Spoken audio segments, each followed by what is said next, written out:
Lutja e ditës së martë. Me emrin e Allahut, të gjithë mëshirshmit, mëshirëplotit. Falënderimi dhe lavdërimi janë vetëm për Allahun. Falënderimet e lavdërimet më të shumta i takojnë vetëm atij. Me atë unë kërkoj mbrojtjen prej të keqes së vetes sime, prej të keqes së djallit, i cili më shton mua faj mbi faj. Me atë unë kërkoj të mbrohem prej çdo tirani të poshtër, prej çdo pushtetari mëkatar dhe prej çdo armiku shtypës. O Zoti im, më bëj mua prej ushtarëve të tu triumfues, më bëj mua prej partisë tënde sepse vetëm ata të partisë tënde janë të shpëtuar.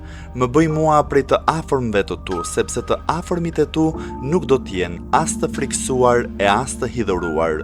O Zoti im, më përmirëso mua në fen time, se ajo është pagabueshmëria e punës time. Më përmirëso mua në botën e ardhshme, ku do t'jetë vendqëndrimi im. Bëj që të largohem sa më shumë prej fqinjësisë me të këqind. Shtoje jetën për mua në çdo të mirë dhe vdekjen bëje për mua qetësim nga çdo e keqe. O Zoti im, madhëroje e dhuro paqe shpëtim për Muhammedin, vullën e profetëve, plotësimin e numrit të dërguarve, si dhe mbi familjen e tij të mirë e të pastër, mbi shokët e tij të dalluar dhe më dhuro në ditën e martë. 3 gjëra. Mos lër asnjë fajtimin pa e falur, mos lër asnjë vështirësi pa e larguar, dhe mos lër asnjë armik pa e sprapsur me emrin Allah, më të mirin e emrave.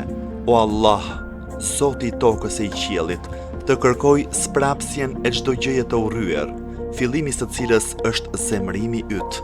Të kërkoj afrimin e çdo të dashuri, fillimi i këtij afrimi është kënaqësia jote, dhe përfundoje këtë ditë për mua, nga ana jote me falje fajesh, o Zotërues i bamirësisë.